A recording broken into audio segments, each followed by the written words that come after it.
Hello, our beautiful Patreon friends. We are back. We are. And maybe it's not going to be all just Patreon people this week who get to hear this one, because I think we may put this one out there so people can see what it is that we do over on our Patreon. Bonus. Yeah, but I mean, it's still for the Patreons, obviously. It is. But It is all for you guys. as the world outside burns, I figure There's so many fires right now. My God. we will forget about it and put it out of our brains and read some spooky stories. I say, let's do it. Well, I say we're going to do it whether you say we are or not. Whatever. My chest hurts. Let me put my glasses on so I can read. I say my chest hurts. Out of context, that sounds weird, but we were out hiking It's because today. I punched her in the chest. We were out hiking in the mountains today, and it's very smoky from a bunch of fires. Like half of Nevada's on fire, half of Idaho's on fire, half of California's on fire, and we have fires here. So It was literally blocking It's still the mountains. It's bad. really bad outside. Yeah. But it is supposed to cool down quite a bit tonight, so I'm hoping that the wind or something or the wind shifts. Cool air will push it out. I'm hoping. Yeah. I'm 'Cause I hoping kinda- just for some cool air. Kind of feel like trash after being out in that smoke all day. Yeah, I know. This first story is called Guardian Angel Dropping In. Was it my friend? Oh. My best friend died in March, and they had a stroke in 2023 while being treated for that and investigating what happened. They found out he had cancer. Oh, God. Punctuation's a little rough on this one, so I'm going to do my best. It usually is. You know, it's what makes it interesting, right? After a short but nasty battle, they lost the fight. There has been times I felt them around, but the other day I was sat watching something on TV when my Alexa made the tone that someone was dropping in. The only person who dropped in was my friend. So I say, hello? I hear a male voice. It's my friend's dad. He says he had also been just watching TV with my friend's mom when all of a sudden their Alexa said, drop in on Heather. He said they never mentioned my name or asked Alexa anything, and he had forgotten they had it because only my friend used it. Wow. I'm confused. Is the person writing this Heather? Yes. Okay, thank you. You're welcome. Thing is, the day it happened, I had just got back from rehearsals for a showcase I'm in and performing a scene I've written where I say, I wish it had been me who had died, not them, and how my friend was a guardian angel. I believe in ghosts, spirits, and the afterlife, but I do try and be logical. The logical part of me thinks that something my friend's mom and dad was watching said something like my name and activated their Alexa, but my heart wonders, was it my friend? Aw. It was your friend. My heart, Definitely your friend. my heart is basically wondering if we can start using correct punctuation and sentence structures. That would be awesome. I mean, it's a good story. I mean, maybe they'll get to it in the afterlife. Man, this next story, the person's name is amazing. What is it? Hugh Jackman's abs. Heck yeah. Okay. This is from 10 hours ago. This is a post looking for advice, and it is called Ghost of Pet or Sleep Paralysis. Oh, of pet? Pet. Okay. Pet. Pet. Pet. Sleep paralysis or ghost of a pet. Hi, guys. So last night was a bit of a scary experience, but I'm not sure what to think of it and wondered if anyone has had this happen before. Context. I had a beautiful Labrador who passed away about 4 years ago now called Gucci. Aw. She was such a massive part of my life, and her departing this world broke me. Now I know that sleep paralysis is also a thing. I know it can happen in many forms, but part of me doesn't think that what happened last night was it, as I was awake, able to move, and was fully conscious. Poor puppers. So I was asleep for a few hours with my earphones and listening to music, and at around 4 a.m., I woke up to my music still playing, so I took my earphones out and put them on the side. About 5 minutes after, I'm still awake. I hear what sounds exactly like a dog walking up the stairs. The footsteps sounded just like how Gucci walked. She was slightly overweight, so she had a distinctive foot pattern when walking, which then followed with me footsteps coming into my room and jumping onto my bed. She always used to sit tucked behind my legs, and that's exactly what I felt. In my mind, at the time, I was like, oh, it's just Gucci. Then reality set in, and I realized she hasn't been with us for years. Now, here's the weird bit, if it isn't already weird. I was laying with my hand out, and I could feel what felt like a cold dog head laying in my hand, accompanied with an intense pressure in my ears and head whenever whatever it was on my bed leaned further against me. At this point, I just froze and told myself to go to sleep, which is what I did. This morning, I woke up with my door shut and locked, so whatever it was can walk through doors. I've spoken to family, and they don't know either. My sister said it was just sleep paralysis, but my mom thinks it was our beloved dog. This is not well written either. They never are. They're written. I'm pretty sure they're from people from Britain. Okay. I can tell just by some of the words they're using. I do believe in certain energies and forces when it comes to the afterlife, but I have never experienced anything like this before. Has anyone else been visited this intensely by a departed pet, or do we think this is just sleep paralysis? I'm confused and slightly scared. I mean, if nothing's happened to you, I wouldn't be scared. It's your puppy. It's your baby. And by definition, it couldn't be sleep paralysis if you could move. Right. Because if it was sleep paralysis, you wouldn't be able to move. Right. Exactly. So it's definitely not that. No. Maybe it's the dog. It is a dog. Maybe. It is. Possibly. It is. Maybe. It is. Possibly. I'm not giving up on this. No. You're not going to steamroll me here. All right, here we go. This is a good long one. Okay. This is an experience I've been having for quite a while now. And it is from somebody named U/didn't want to believe. Ooh. So I've posted about this before on another burner, and it never quit happening. It's kind of strange and hard to explain, but I'll try. Mainly, my most basic default pastime is gaming with a group of my buddies. Same. Been doing it since we were in our teens. We're almost 30 now. So we're constantly talking to some degree. People are in and out, but it's good fun. I've heard my friends' voices talking through my computer when it's definitely not them. Oh. Yeah, weird. No. I mean, it's on a computer. I'm trying to think, because, could something have gotten crossed? And, I mean, I know I'm old. I'm thinking, in the way of walkie-talkies and stuff, but I don't know. I know. I don't think it works that way. I know. Strange. And how could I know it's not them? Well, they typically comment on something I'm currently doing. I don't have a webcam. This is online interactions. You get the point. They couldn't know what I was physically doing in the moment. We'd have to be neighbors, but we live states apart mostly. So for instance, I'll get up to go do something else but stay in the call. Normally, you just kind of mute your mic and come back when you can or want to. I don't mute my mic. No? Nah. I might yell out inappropriate things because they're my friends.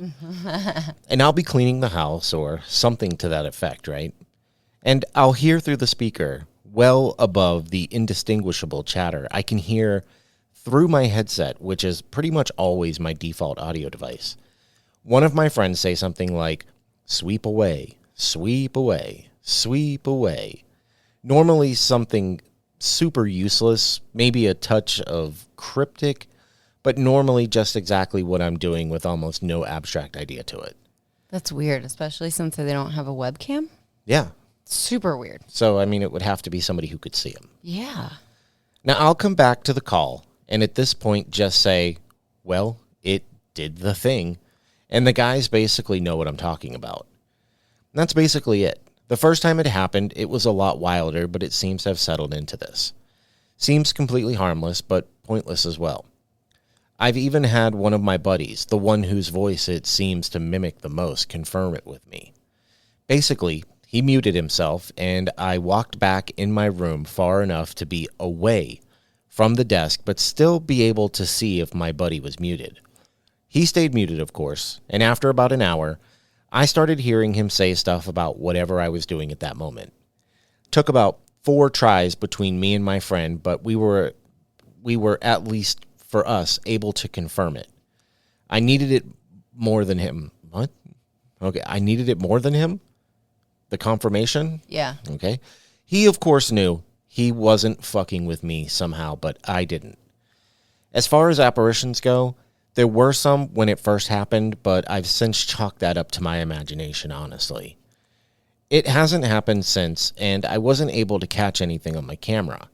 However, my neighbor... Wait, he just said he didn't have a camera. Yeah. What? He said he didn't have one. Wait, what did he say? Read it again. Said it hasn't happened since, and I wasn't able to catch anything on my camera. He's talking about apparitions. Maybe recording on his phone, like while they were doing the little debunking session. Or maybe he's referring to maybe like a ring cam? Maybe. I don't know. That's weird. However, my neighbor did claim to see a silhouette going into my basement at night and says she still sees it from time to time. I 100% believe she saw something at first, too, because she originally thought it was a boyfriend of mine sneaking in. Oh, this is a girl. Or I don't want to assume. I'm assuming that it's a girl, but maybe it's not. Girl gamers are pretty cool, though. I like that. She thought, oh, it's a guy. The next line. She thought I was gay, and she had caught me.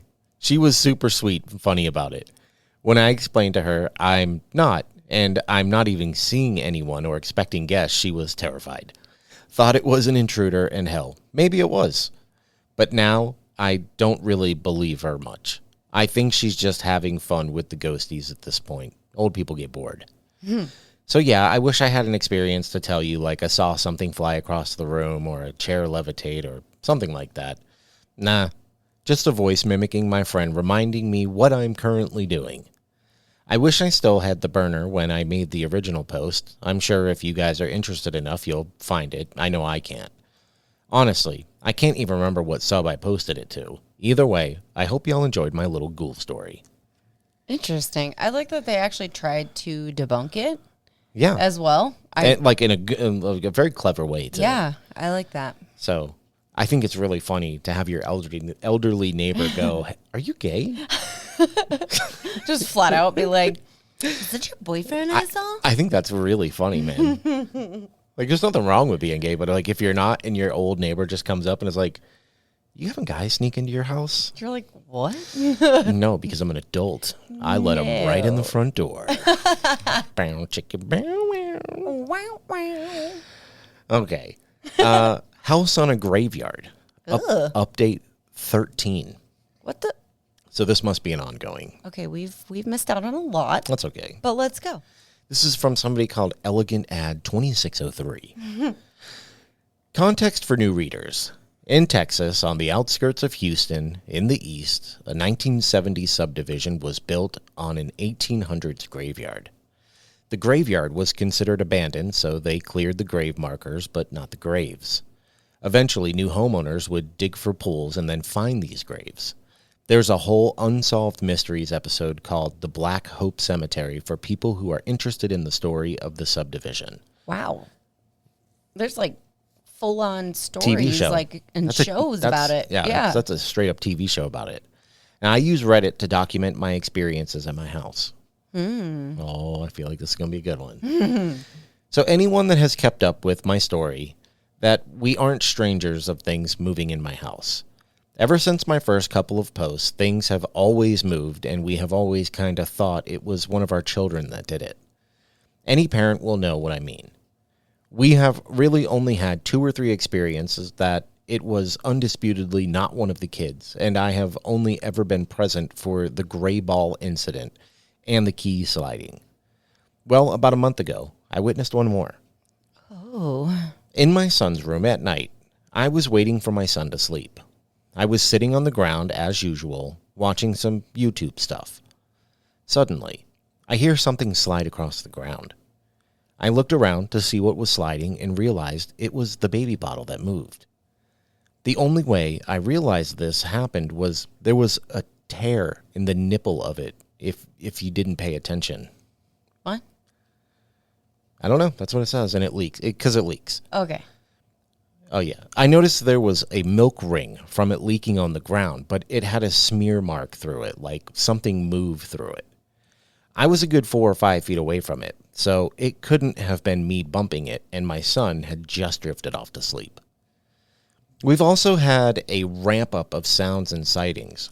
For almost a week straight, I did hear knocking on walls. Now,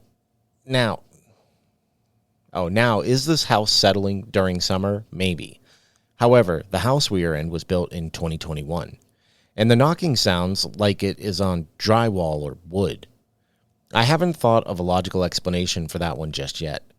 For sightings, we have seen more black masses, particularly in our daughter's room and living room now. One night, while we were in bed watching TV, my wife looked up. She stares out the door, asking me if I heard a sigh. Now, I personally didn't hear anything. She disregarded it as a possibility the dog was resting or yawning. We both suddenly hear what sounds like something in the kitchen just being moved. My wife and I look at each other, and I get out of bed, and I look in the kitchen and see nothing out of the ordinary. I get back in bed, and about 5 minutes later, I see a black mass shoot from the kitchen to my daughter's room while my daughter is asleep. Absolutely not. Yeah, that sounds scary. I don't like that at all. Now, a week later, I think I see what looks like a hand going to close my daughter's door. That scared the hell out of me. But at the exact same time, I always wonder if I have an overreactive imagination. We also have a ton of new EVPs that we've captured, some clear as a bell.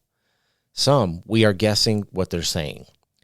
And I say the term they loosely. We've been able to hear at least 2 different voices in the audio recordings, a man and a woman, at least from what we think we hear. Last time we posted on Reddit the recordings, for some reason, it said it went against its standards, so I need to find another way to upload them. What's interesting, you hear them say, "Hey," a lot, as if they're trying to get our attention, but we get a lot of direct responses. One day we were discussing my son, and he had a cold at the time. In the background, you heard a voice saying, "He's sick." They now have said my name, my daughter's name. We have even brought up a relative, and in the background you hear, "Don't tell her." Stop. It's known this relative is a skeptic, and maybe they know that. Now I'm still trying to figure out how all this works. The last part of this is hearsay, and I wish I had proof. Anyone who gets to know me personally, I'm a smartass and very uncensored. Sounds exactly like you. Me? You. No. Yeah. People listening to the show know all too well I'm such a nice guy. Well, while doing a recording, I said something backhanded and sarcastic about whoever is here.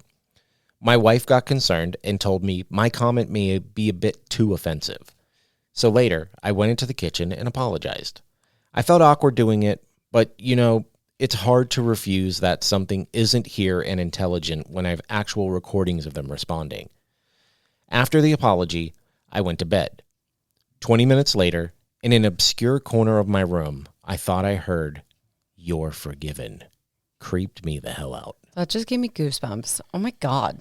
No way. And as always, That's a lot. as more happens, I will update. Oh, I want to find that and follow it. Interesting. That was a good story, like a good account of different things that. And they're actually doing things to try and communicate and doing recordings. And they have evidence. So, He said they actually have EVPs and stuff. So. Right. Super interesting. Oh man, I like that. This is going to be a story of throwback for you girls. I'd say 30 to 50. Oh. It's called Light as a Feather, Stiff as a Board. Light as a feather. See? Stiff as a board. Light as a feather. Stiff as a board. Hey guys, so I was thinking of the game Light as a Feather, Stiff as a Board that I played at a slumber party. Yep. I know it worked at least 2 times, possibly. You sit around in a circle around one person and turn off the lights, yet you have candles. You speak of the person in the middle as if you are at their funeral and share memories. Then you all put your fingers only beneath the person, and while sitting on your knees, chant light as a feather, stiff as a board. Then lift the person, still chanting, but using fingertips. So did y'all know this game, and did it ever work? I know the heat from your fingertips activates Ouija planchettes. Maybe. What? Debatable. But that doesn't answer this. Now, I'm reading that. I'm going to go to the comments because people claim they have had this happen. Yes, I've played the game many times. I think it is easier to lift the person because there are several lifters and the lifted person stiffens their body. So they are easier to lift than someone who is completely relaxed, which I guess makes sense. It does, but like I played it and Did it never work? had anything happen. You weren't But like committed. you're only supposed to use 2 fingers. You weren't committed. So you're telling me that like 6 girls are going to lift another girl? How many fingers? Stop. You just use 2? Stop. What? What? Don't. No. On with the comments, sir. That was the only comment. Oh. Well, somebody else commented that they did try and it didn't work, and they said science be damned. So Yeah. I'm a guy. Even I tried that game as a young person, and it never worked. Yeah. Nothing happened. No, but you hear people like swear. Like that. They swear. Yeah, that they were Be like, levitating. yeah, we lifted Kimberly almost over our heads, and then she floated there for a minute by herself. Yeah, okay. You need to get her some help then. Sounds like She needs a priest. Sounds like she's having her first period. Bruh. What? What? Why are you being so combative? I'm not. You are. Why are you being so weird? I'm not being weird. Are periods weird? I think they're natural. I think they're beautiful. Oh my God. So are you trying to say that you think they're weird? No. I think you're weird. Then what's the problem here? I'm going to skip this one. I had it queued up, but it's a skinwalker alien, and Yeah, but I'm not taking it away from anybody who wants to put their faith in a skinwalker, but I do believe in aliens. I just don't believe in skinwalkers. Mm-hmm. And I've even heard people say living here, like, because we live pretty close to Skinwalker Ranch, and people are like, you're not supposed to talk about them. I talk about them all the time. Yeah. Nothing, all the time. Nothing happens. So I don't believe. I don't either. Not in the skinwalkers. Aliens, yes. Oh, I keep hitting Cryptids, my microphone. yes. Okay, this could be a good one. It's called A Story from a Skeptic Confused by His Experience. So I know a little about ghosts, and I know there's different variations, and they do different things. I'm not sure, but is there one who can appear in your dreams? Yeah. Maybe. Now, real quick, before we start into this, apology if it's just some sleep issues of being in a new place. But I've slept over many times before, and I had these dreams and slept at other people's places multiple times. So not like I was afraid of sleeping over somewhere for the first time. This happened months ago, and I don't know how to explain what happened. Now, it all started when my girlfriend moved into town for her co-op. So I'd come over quite a bit to visit and sleep over. And this is a newly built home, so not a spooky old house where some old ghost has been haunting it for 100 years. Mm-hmm. And before the houses were built, it was just a grass field. So there's no rhyme or reason for anything haunted to be here. Okay. The first wild dream I had started off normal, then remembered being a weird, bright, illuminated version of my girlfriend's room. The walls seemed to have their own glow to it, and the bed wasn't exactly in the same spot, but close enough. My girlfriend and I got into bed and started cuddling. After a while, I felt myself suck in a bunch of air, almost like a wind violently was forced into my body. I couldn't move anymore, like I was paralyzed, and my eyes were closed shut, but I could still feel my body. I was breathing in and out really fast and felt something in my arm, like Something internally was going up and down in my arm. I started freaking out and calling out, baby, baby, over and over. I soon woke up and felt foolish having her see me freak out and mumbling, baby, baby. The feelings of something going through my arm was just my girlfriend's hand on my arm trying to soothe me because I was breathing in and out really fast like I was having a panic attack, which I've never had before. Sounds like a nightmare. Yeah. It's not the end of the story, though. Weeks to a month went by, and I had another dream at my... And by the way, that whole thing I just read, that was one sentence. Cool. Perfect. So if I'm tripping up on this one, I'm trying to put periods in where I think they belong. Weeks to a month went by, and I had another dream at my girlfriend's place.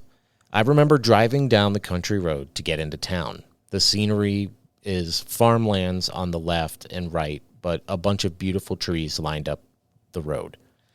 I was on my way to my girlfriend's place in the morning time. I remember just driving, and out of nowhere, I felt my body freeze, and my body started floating, like my chest was being brought to the ceiling of my car. And I soon woke up, but I wasn't panicking. So It was a dream. he wasn't in the car, like actually driving? Yeah, I mean, he could have said that, but no, That was he's talking very about he's confusing. talking about dreaming. Okay. Again, weeks to a month went by. My next dream was me at work. I was working in the factory I'm currently employed at. I was putting parts on the welder jig. As I was doing that, I felt something grab me. But it felt like someone grabbed my spine. He's got a lot of weird dreams about like people Yeah. reaching in his body. That's creepy. I feel like there's got to be some kind of like psychological explanation for that. Right, like in dreams, like when your teeth fall out, it means something. Or I have like, dreams about that all the time. yeah, I know. Like they mean supposed to mean Breakout different is more things. like it, but yeah. Yeah. I hate those dreams. I saw someone come up behind me, looking at me with an evil-like smile. It was a woman I knew from work who, ironically, was called a witch, unironically, from a woman at work in real life. Right after seeing her face again, my body froze and I started to float upwards. Now, weeks to a month went by. I had the final dream, which seemed like a sleep paralysis dream. It was that, but without any sleep paralysis demon.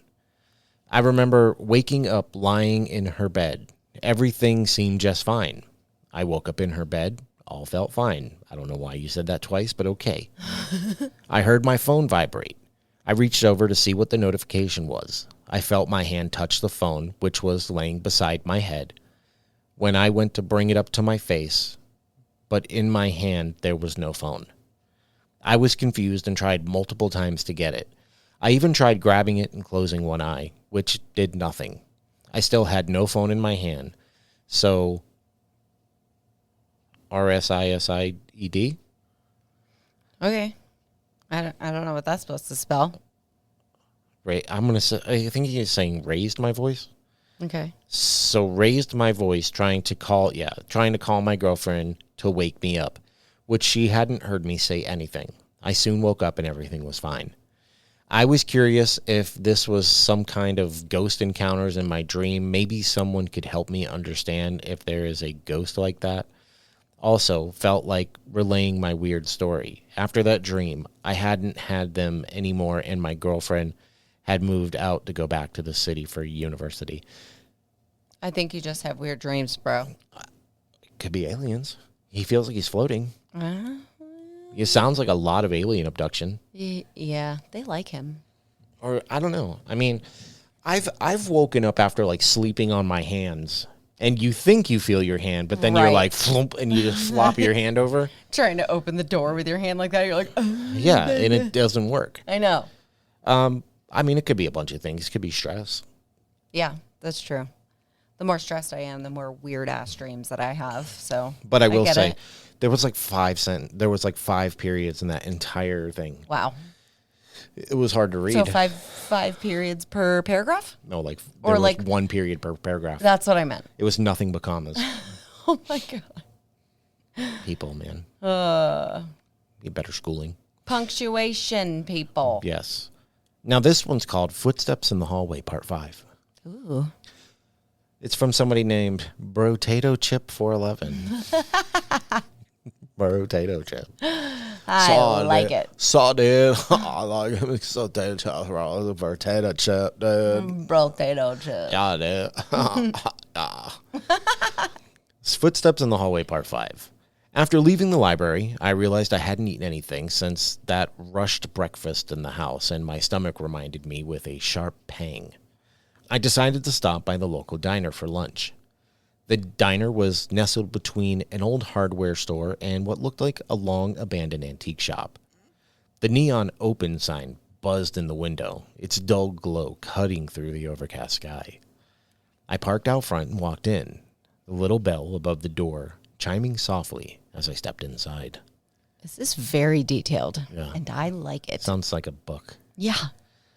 The place was a time capsule.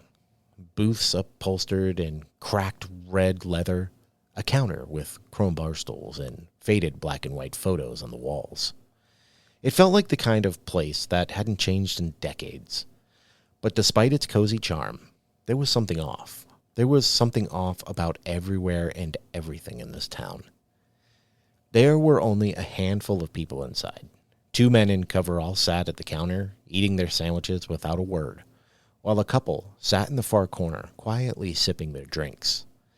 None of them looked up when I entered. It was like they were deliberately avoiding me, or maybe just avoiding acknowledging that I was there at all.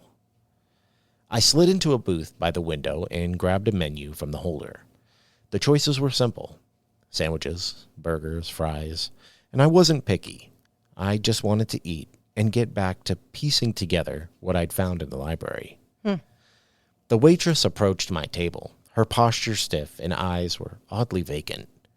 She had her hair tied back in a severe bun, and the way her lips barely twitched upward when she handed me a menu gave me the sense that smiling wasn't something she did often or willingly. Her skin had a waxy sheen under the fluorescent lights, and as she poured a glass of water, I noticed how rigidly she held the picture as if each motion was mechanical. "What can I get you?" Her voice was flat, almost bored, but her gaze lingered. "Club sandwich and a coffee, please," I said, handing back the menu. She jotted it down and walked away without another word. As she moved behind the counter, her stiff steps made it seem like her body was locked into place, only shifting with great effort. I stared out the window, mind whirling with questions. The fog outside had thickened, curling around the buildings like a heavy blanket, distorting the world beyond the glass. The silence inside the diner pressed in on me, and I found myself tapping my fingers against the table, waiting for the coffee to arrive. The door chimed behind me, and out of reflex, I turned to look. It was the officer from the night before, the one who had come to my door with his strange, overly friendly concern about the power outage.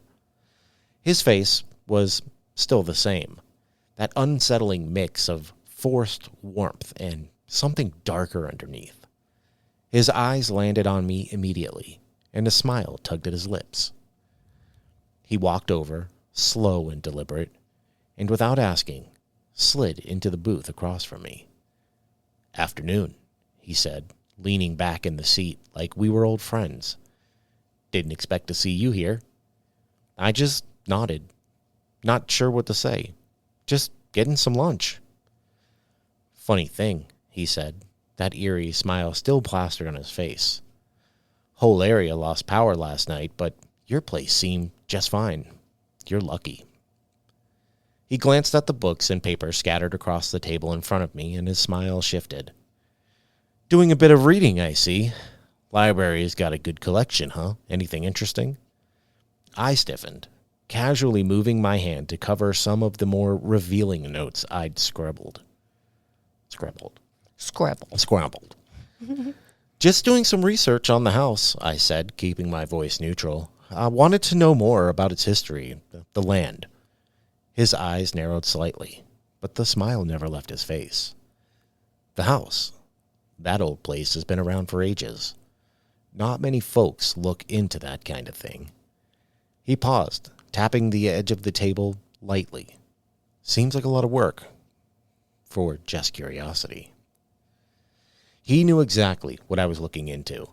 and I was about to confirm it. Well, I like to be thorough, I said. There's a lot of history in places like this. His smile widened, but there was no warmth in it. You know, funny thing, folks around here don't ask too many questions. They just live their lives, you know. He glanced again at the stack of papers, as if trying to gauge what I had uncovered. I leaned forward slightly, deciding to push back. Speaking of questions, there were some disappearances around here, right? The Hargroves, for one. I came across a mention of them in the library archives. Seems odd, their case. No follow-up, no resolution. His smile faltered for the briefest moment, but then it was back, even wider than before. Disappearances? Oh, that's old news, he said, waving a hand dismissively. People move, start over. It happens. I raised an eyebrow. Start over without telling anyone or leaving everything behind? He leaned in closer, his voice dropping slightly, but still casual. You gotta remember, sometimes people just vanish on their own terms. This is a quiet town. We don't poke our noses into every little thing. I met his gaze head on, refusing to be intimidated by his sudden change in demeanor. But you were an officer on the case, weren't you, Sheriff Bigby? I remember seeing your name on the articles I read about the disappearances. You must know more than what was written up, I said to him as I pointed to his name tag. His eyes darkened, and the smile thinned into something more menacing. Like I said, folks around here don't ask too many questions. It's better that way. I sat back in my seat, crossing my arms. Maybe, but I'm not from here, so I'll ask. For a moment, there was a heavy silence between us. His eyes flickered to the papers again, and I could almost see the calculation behind his smile. Then he stood up slowly, adjusting his belt. Well, if you keep digging, you might not like what you find. I'm sorry to disappoint you, but there is literally nothing you can find that we haven't found already. He gave me a mock salute. Enjoy your lunch. He turned on his heels and walked toward the door, leaving me sitting in the booth with an appetite that no longer existed. I left the diner, my thoughts racing. The officer had noticed the files, and his questions about what I was looking for hadn't exactly been subtle. He didn't come off as nosy, just concerned, like he was trying to steer me away from something. This is a long story. I am loving this so much. Oh, okay. This is so brotato chip, bruh, so good. I don't think this is a paranormal encounter. I think he wrote this, but it's good. Is there more? Oh yeah, I'm not done. No, I meant like other posts by this person because they can write. I mean, this is part 5. Okay, we need to find all of the other ones. Now the drive back to the house felt quicker this time. The roads winding past in a blur of trees and distant houses. As I pulled into the driveway, something caught my eye. A brown paper bag sitting neatly on the doorstep. The officer's mention of baked goods last night flashed through my mind. I stepped out of the car and approached the door. The bag looked innocent enough, but I felt a knot in my stomach as I crouched down to peek inside. Muffins, still warm. I stood there for a moment, wondering whether I should bring them in or leave them. They didn't seem threatening, but the fact that they were here, now, after that bizarre encounter, didn't sit right with me.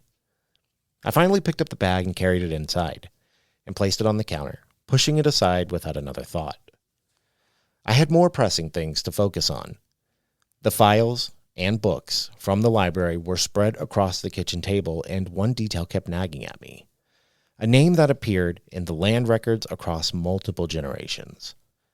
I needed to figure out if this family had always owned the property or if it had been sold to them by someone else. If the original owners were different, who were they? And why had they sold the land? I had a feeling answers could be found if I knew who owned it first. I sat down, flipping through the papers again, looking for anything that could help. I spent the next few hours poring over the records, piecing together the timeline of the house's ownership. It was frustrating work. scanning faded documents, flipping through old books, cross-referencing everything to try and make sense of it. The family name that kept resurfacing wasn't just a coincidence. They'd owned the property for a longer than I expected, but something was missing. Then I found it. An old, handwritten deed buried between the pages of a ledger. It wasn't the family's name, but in someone else's. The date was nearly a century before the current family had taken ownership. Whoever the original owners were, they had sold the land quickly, almost in haste. Why? Before I could follow that thread any further, a knock at the door interrupted my thoughts. I glanced at the clock, realizing how long I'd been at this. The sunlight had shifted, casting long shadows across the room. I wasn't expecting anyone. If I had to guess, it's the sheriff and the librarian. I really didn't have the time to talk to them or humor them, but I couldn't ignore it. I stood, pushing the files aside, and went to the door. To my surprise, I opened the door to find a woman standing on the porch. Her long black hair braided over one shoulder, dark eyes calm but sharp beneath a tweed-lined hood. She was tall and slender, her skin a warm copper tone that seemed untouched by the chill in the air. Her presence felt quiet but commanding, the kind of person who blended in with the land, like she'd always been a part of it. "Good afternoon," she said, softly, her voice low and steady, with a slight accent I couldn't quite place. "Hope I'm not interrupting." I shook my head, trying to shake off any trace of irritation. "No, not at all. Can I help you with something?" She smiled, but it was a thin, knowing smile, like she already had the answers to questions I might ask. "I'm Neona," she replied, offering a small, wrapped bundle. "I live nearby. Thought I'd welcome you. The house you're in? It's got a lot of history. Thought you might want to know that." I glanced at the bundle, a small parcel wrapped in brown cloth and twine. "Well, that's kind of you," I said, taking it from her, though my fingers hesitated for just a second. "I've been digging into this house myself, trying to learn more about it, the land, too." Her dark eyes flickered past me, noticing the scattered papers and books on the kitchen table, but she didn't comment on them. Instead, she nodded slowly, her expression unreadable. "The land holds more stories than anyone around here will tell you," she said. "Stories that don't always get written down."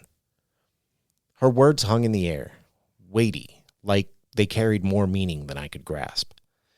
"Have you lived here long? Do people always welcome the Airbnb guests that come here like this?" I asked. She nodded, her gaze steady. "Well, yes, to both. My family has for generations, long before this house was here. The land has seen many things, and not all of them are good. As for greeting the visitors here, I always welcome them and say hello, but I can't say the same for other people. Have you been visited by other townspeople?" There was something in her voice, a heaviness, as if she was trying to decide how much to share. I felt a flicker of curiosity, despite the unease in my chest. "Yes, the sheriff and the librarian. Could you tell me what kind of things have happened here?" Her smile widened just a fraction, but it didn't reach her eyes. "You're asking questions that most people don't want answered. Sometimes it's better to let things lie. You might not like what you find." I shifted. I've heard those same words before. "I'm not looking for trouble. I'm just trying to understand the history." Neona crossed her arms, her gaze never leaving mine. "History's a tricky thing. The land remembers more than the people do. Sometimes it's best to listen to it. Trust me. This place doesn't like outsiders stirring up old stories."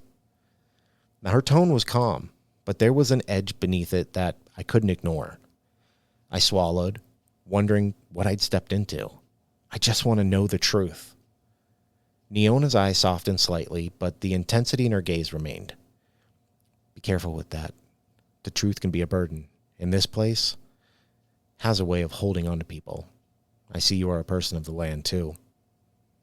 She turned to leave, her movements graceful, almost as if she was part of the forest itself. As she walked away, she touched her closed right hand to her left forearm, stretched her arm back out, repeated the same steps, but touched her temple and then extended. I stood there in the doorway, clutching the bundle she'd given me, feeling the weight of her words and her gesture settle heavily on my chest. Whatever she did with her arms felt familiar, but I had never seen it before. I never saw her again. I watched Niona walk away, her figure gradually swallowed by the misty forest, and then turned back into the house, the small bundle she'd given me clutched in my hand. I set it down on the kitchen table, next to the scattered files and books, and carefully unwrapped it. Inside was a collection of herbs and dried roots, neatly tied together with a piece of string. There was also a small, intricately carved wooden pendant that looked like it had been worn for a long time. The craftsmanship was beautiful, but the pendant's dark, swirling patterns gave me an uneasy feeling. I wasn't sure what the herbs were for, but the pendant seemed to radiate an odd energy that was both intriguing and unsettling. I studied the items, feeling Niona's cryptic warning echoing in my mind. Her words about the land and its memories seemed to hang in the air, almost palpable. I wondered if she had given me these items as a warning, or if they held some significance to the history I was trying to uncover. Would you like me to keep going? Yes, please. I am so enthralled over here. Okay.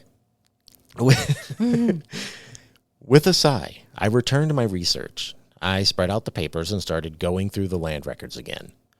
I was looking for any connections between the original owners and the current family, trying to piece together the puzzle of the house's history. As I worked, I kept glancing at the pendant and herbs, wondering if they were somehow connected to what I was researching. The pendant, in particular, seemed to call to me, almost as if it wanted to reveal something. At 9:30, I noticed the time and stood, my eyes heavy from staring at the files scattered across the floor. I needed to eat, and soup sounded delicious. That would be quick and easy enough. I filled a pot with water and set it on the stove, turning on the burner. As I waited for the water to heat, I began chopping vegetables, listening to the faint hum of the stove. As I worked, I glanced up at the kitchen window in front of me. Something appeared just outside, barely there, but enough to make me freeze. It was a figure, standing still on the lawn just behind the garden boxes. I blinked, my heart thudding in my chest.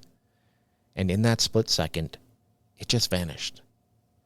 I stepped toward the window, pressing my palms against the counter, straining to see if it had really been there, but there was nothing. Just the empty yard, still and quiet. Now my pulse raced. I backed away, telling myself I imagined it. But as I turned my attention back to the cutting board, a shadow moved in my peripheral vision, inside the house. I whipped around, the air instantly squeezing the oxygen from my lungs. There, in the doorway, something dark and fast slipped out of sight. My heart jumped into my throat. Before I could react, I heard it. A quick, heavy thud like footsteps racing up the stairs. My breath caught as the lights flickered, casting eerie shadows across the walls. I grabbed my flashlight and darted out of the kitchen, with my feet carrying me to the bottom of the stairs. There was no mistaking it. Something had gone up there.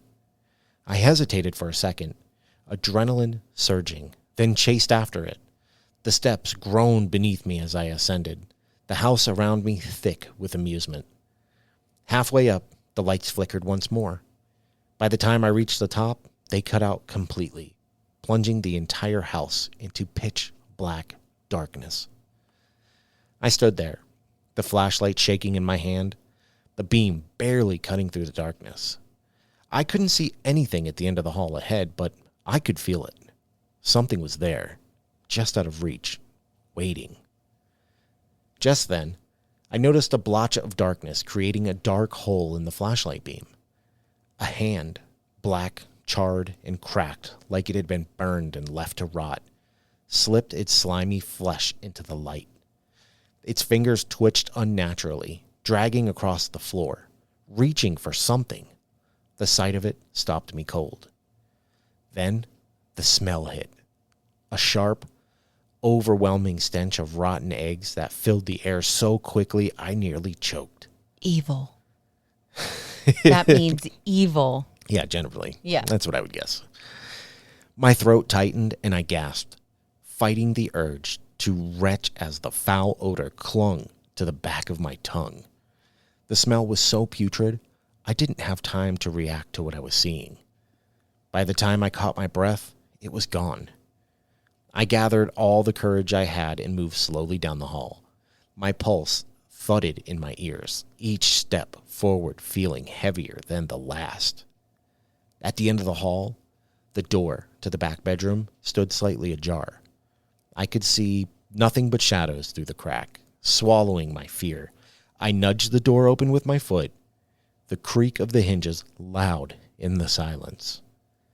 I stepped into the room, shining the light across the floor, but nothing. The beam hit the far wall, and that's when I saw it. In the corner, crouched low, was a figure, a dark form hunched unnaturally, moving in jerking, twitching motions. Its hand scratched at the wall, carving into the plaster with a sickening sound. The room smelled of rotten eggs, and I knew that this is the same thing that I had just saw in the hall. I couldn't move, couldn't tear my eyes away from the thing as it continued scraping at the wall, its movements slow and deliberate. The scratching was relentless, clawing its way into my mind. The lights flickered back on, harsh and unforgiving. The figure was gone. The room was empty. But the unsettling scratch marks on the wall and the lingering stench of that thing remained. I stood frozen, trying to process what I had just seen. Shaking, I turned around and slowly made my way back downstairs. Each step felt like a mile. Felt like the walls were closing in on me and the house was breathing. Back in the living room, I slumped into a chair, trying to calm down. My mind raced with questions. How long had the previous couples endured this torment before disappearing? Had they experienced similar horrors, or was this entity targeting me in a way it hadn't with them?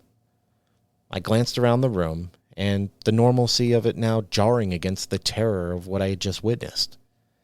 I couldn't shake the thought that there was something uniquely malevolent about this place. The scratches, the dark figure, the sulfurous smell, they all pointed to a malevolent force that wasn't just content to haunt, but seemed intent on something much worse. As I sat there, the room felt heavier, the air thick with unspoken threats. I knew I had to keep pushing forward, but doubt gnawed at me.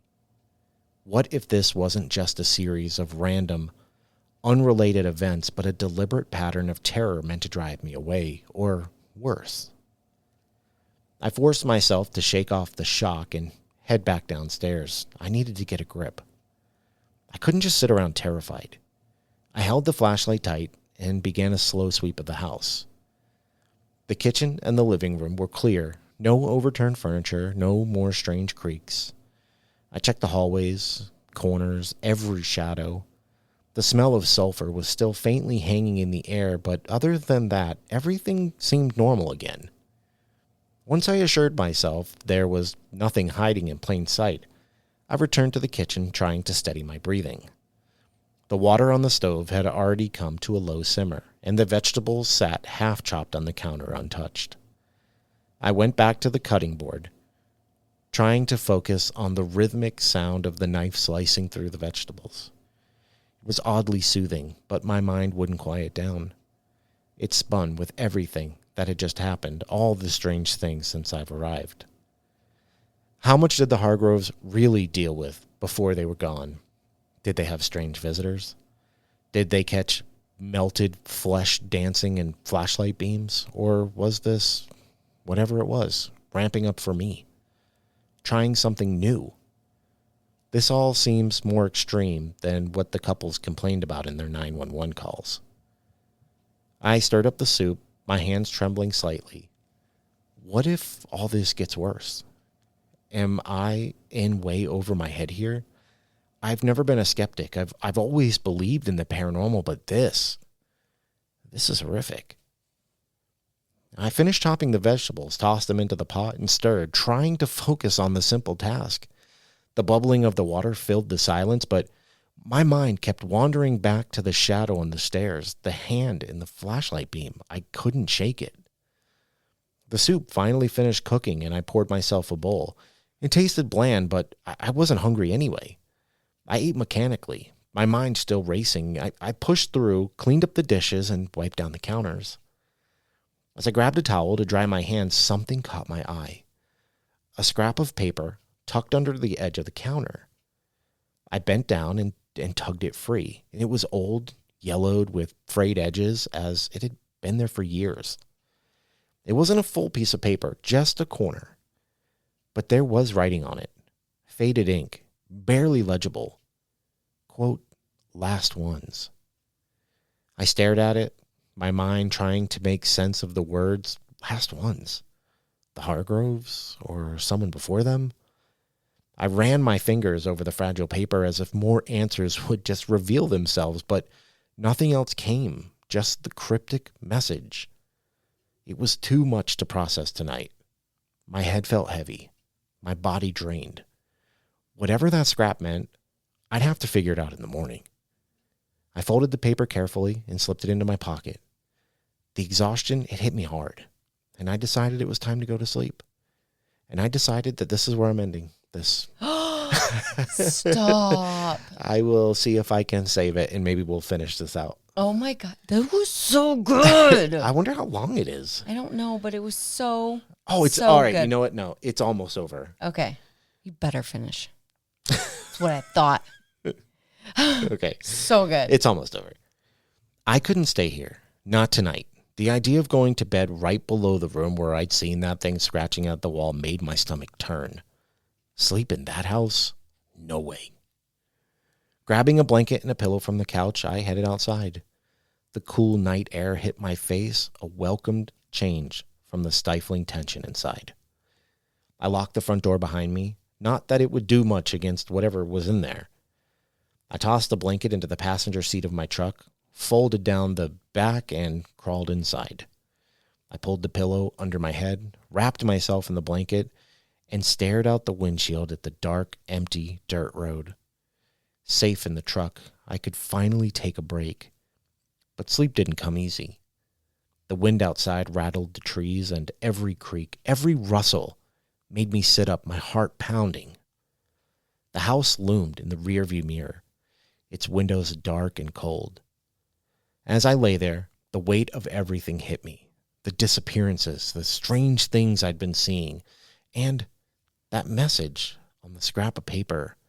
How much did the Hargroves deal with before they disappeared? Did they suffer?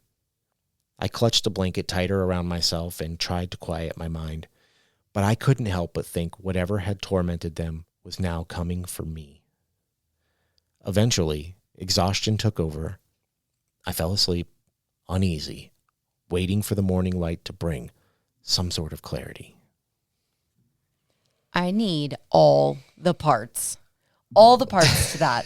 That was so incredibly good. Whew, that was a lot of reading. That was so good. Did you not think that was amazing?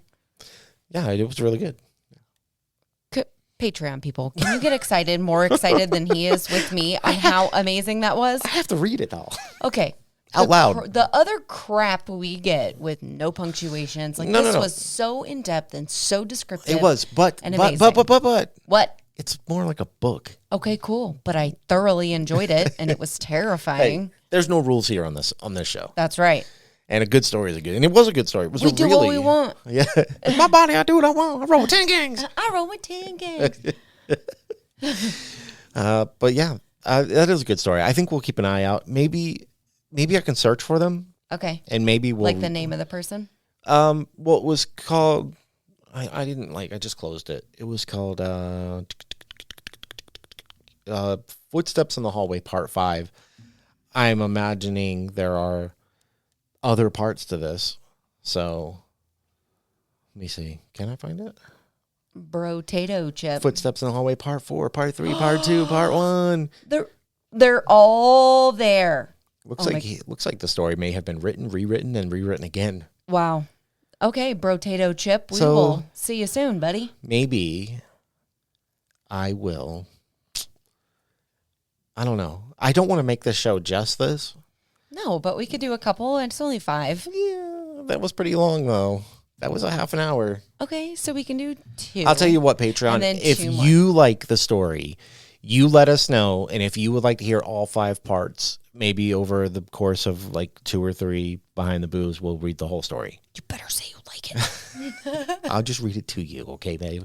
That's so good. But this is where we're going to end it. We're already an hour in. Wow. I know. So we're going to go see if the smoky fire stuff is gone, because I'd really like to open my window tonight. No, we're not. I got to go to bed because I got to be up at 4 in the morning.